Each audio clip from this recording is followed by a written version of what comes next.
is 10 minutes okay? We don't have a lot of us right now. I'll just do as much as I can. Do whatever you want. Sounds good? Sure. Monica. Please welcome to the stage Andy Plajanos. Can we get it ready? Be careful the first step, guys. It's a doozy. No, yes, that top one. I don't want you to hurt yourself. So, thank you, Evan. Round of applause for Evan. Oh, yay! Yay, Evan! And that is right, Plajanos. It's Greek. I've grown up with it my whole life. I'm only a quarter Greek, though. I'm half Irish, quarter Greek, an eighth Italian, and an eighth French. My mother likes to call it the tempers of Europe. Oh, God. So, the funny thing about having like a name like Plajanos is that when you're growing up, kids like to fuck with you. Because like a lot of my friends, what they actually still call me to this day is Plagina. Oof. Yeah. Or they'll say things like, you know what, my Plajanos is really irritated. I gotta see my gynecologist. Oh, okay. Yeah, no. Since I'm like 14, that same joke. But I feel bad because my daughters are getting saddled with this name, and it's kind of a difficult name. It helps you with spelling your entire life, but it really is like a monstrosity. But I don't know, does anybody have any daughters here? Anybody? Yeah. Do you like them? It's been really What he's interesting. thinking. Yeah. It's been a really interesting process. My oldest is 5.5, and Your oldest? yeah, I'm 41. I'll be 42, and I started late, and I'm on my second marriage. So you know, Your last one too. I'm a winner. So, but whenever something I noticed once I had daughters, all of my friends suddenly became really strange. They were like, dude. And I'm like, okay, I get it.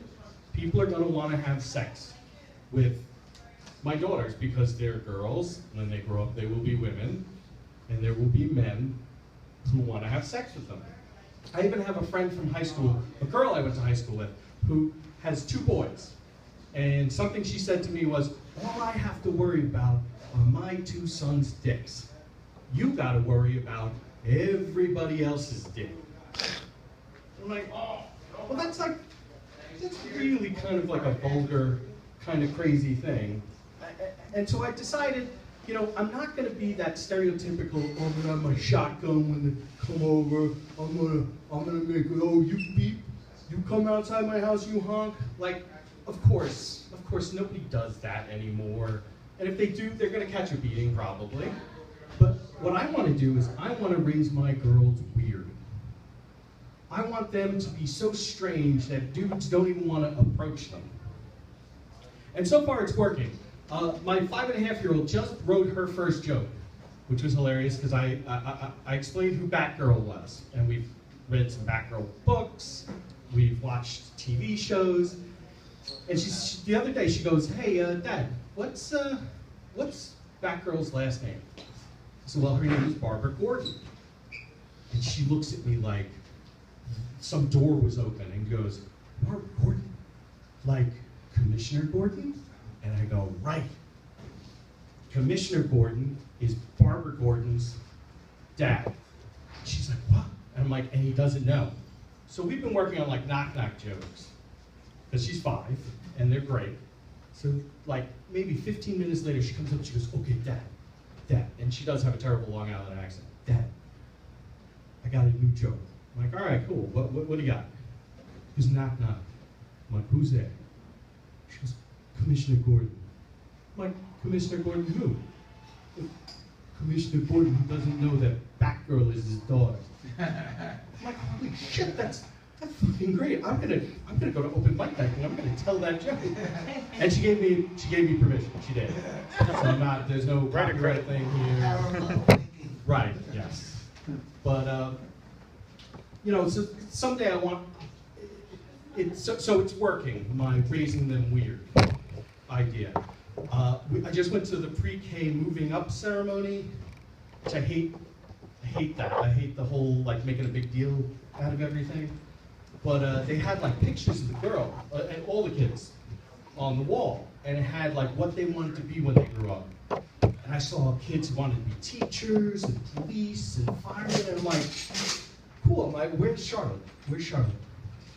And I lean in because it's written real small and it says, the scammer girl at Slurp.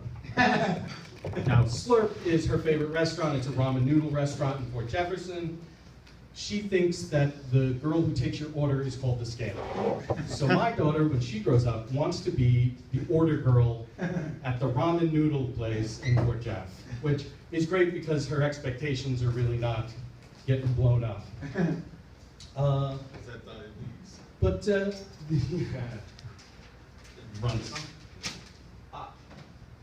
I'm amazed at like one of the things with having girls is the things that women have to put up with that men don't, that blow my mind, that I didn't even realize existed. Something if you've been watching the news lately, I don't know if anybody's seen, there's been a lot of like public exposure, dudes exposing their penises in supermarkets and parking lots. There's been guys getting nailed for masturbating in parking lots. It's crazy. I'm a little jealous of their confidence, I gotta be honest. I would never want to take my penis out in public. I mean, I guess if I really wanted to laugh up here. But I do have like one quasi-public masturbation story, and I happened to be driving down an interstate in Virginia, and there was nobody on the road. I kind of was in the mood. I was in my 20s, so I would get random erections, which hasn't happened since my 20s. And so, like, okay, let me try this out. Look around, nobody's out there. Driving along, going about 65 miles an hour. I go, and I'm like, this is pretty great. I'm like kind of turned on right now. This is pretty cool. And I realized at the wrong moment that I had not thought the entire process through. And the one thing I've learned from all of that is that there is no amount of Armor All to make your steering wheel feel not sticky afterwards. But I tell my wife that joke, that story.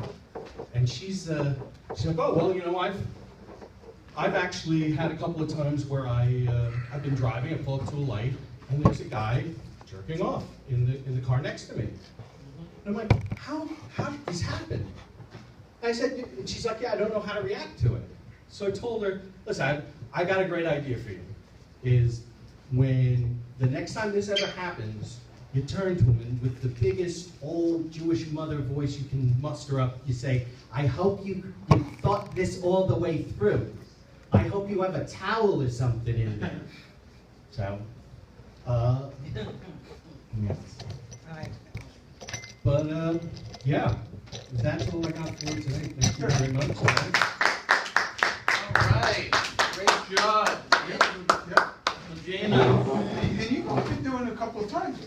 Yeah, well, I used to do improv years ago. Oh, okay. I was going to say, because you're pretty comfortable on the stage. Yeah, I don't have a problem on stage, but it's doing Give my... it up for Annie Bojana.